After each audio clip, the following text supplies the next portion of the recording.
Big spending in the battle for state Supreme Court. A lot of attention now in the big name donors. Elon Musk's group backing and spending millions on Brad Schimmel. George Soros, Illinois Governor J.B. Pritzker pumping millions into Susan Crawford's campaign. All this ahead of our primetime debate just 10 days away right here. And with that, let's bring in Democratic Party of Wisconsin Chairman Ben Wickler. Ben, good to see you. Good to see you too. So here we are 10 days out from this debate, 30 days out from the election. Is it healthy how partisan this race has become? It's the reality of the national moment of crisis that we're in.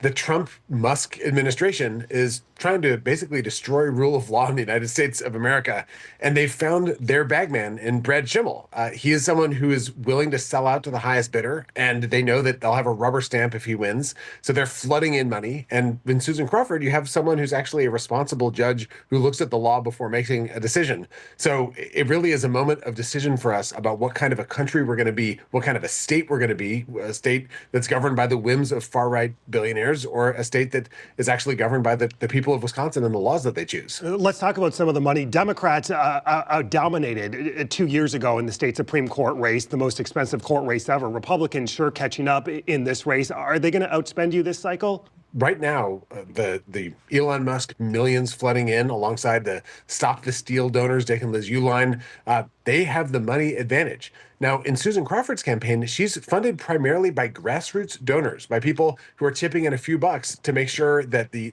reality of someone who defended Planned Parenthood in a case called Planned Parenthood versus Brad Schimmel, that she doesn't get totally drowned out by the forces of the far right. Is this message, though, convincing, though, Ben, to voters that Elon Musk's money is bad and the $1 million from George Soros, $500,000 from J.B. Pritzker is good? Well, the question is, what does Elon Musk want? And Elon Musk has been cutting medical research. He's been defunding universities across the state of Wisconsin.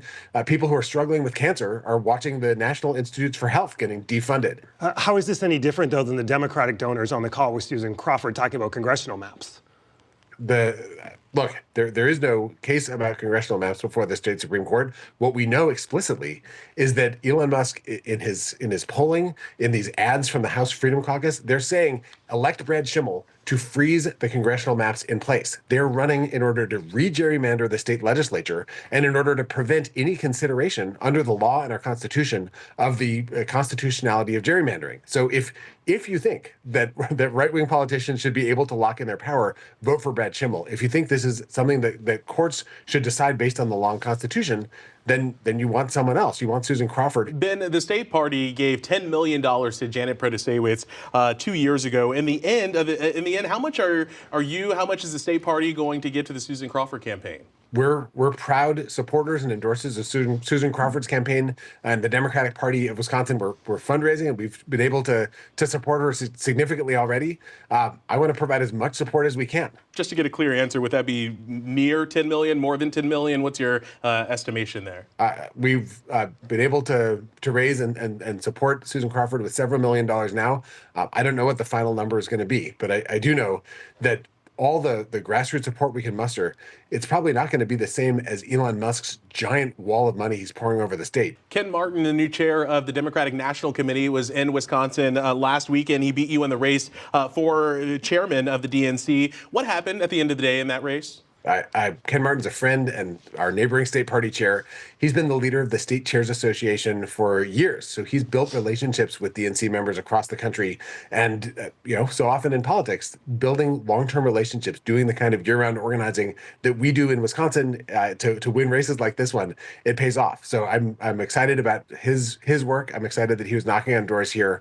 For myself, I'm proud to have said to the rest of the country that the kind of year-round engagement that we do in Wisconsin is a powerful part of how we can fight back against this administration. And it's something I'm so excited about being able to be part of right now in the race to elect Susan Crawford.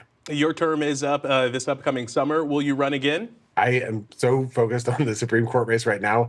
I've not figured out what my next steps are, but I'm confident that whether it's me or it's someone else, we're going to continue doing the kind of year-round, on-the-ground engagement in rural areas and cities and suburbs alike across Wisconsin that's made such a difference over these last years. 30 days to go. Democratic Party of Wisconsin Chairman Ben Wickler. Ben, like always, thank you. Thanks so much.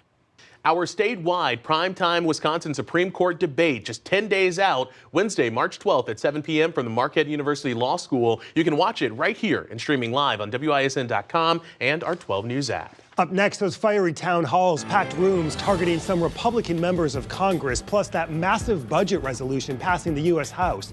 Congressman Glenn Grothman standing by next.